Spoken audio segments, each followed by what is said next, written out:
One of the biggest problems, of course, is programmatic, is kind of auto advertising, and unless you put some human barricades, barriers, so to speak, in front of it, this is going to proliferate.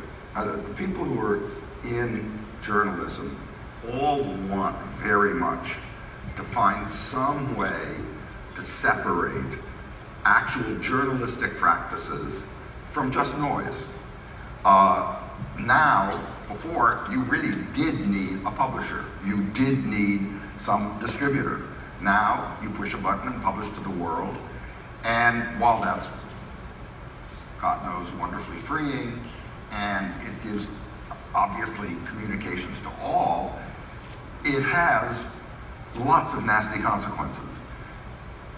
Barry, do you think that businesses that are marketers, and you know, every business in some way is a marketer, you know, scale matters, but every business markets their services or goods in some way.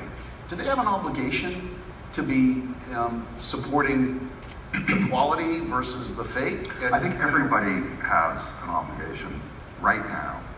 You know, one thing that we know during this last year is we've seen standards lowered in so many different areas. And while there are a lot of people who say, well, the hell with standards, it's all of you prissy elites, and we don't like your brand, and we don't mind all this bashing.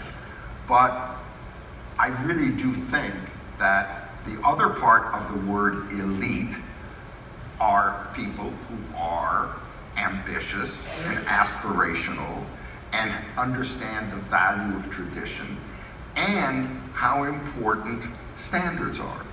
So, yeah, right now and for the next year for sure, I think, you know, I'm only marking this new presidency in 1 year increments.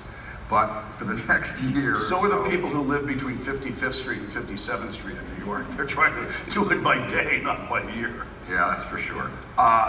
Yes, one of the many disruptions. But I really do think that right now, certainly advertisers and anybody who's involved in any part of the media really does have to question the results of the kind of decades long sleazy reality programming, radio talk show that goes so over the top, etc. I think it's worth thinking about that stuff right now.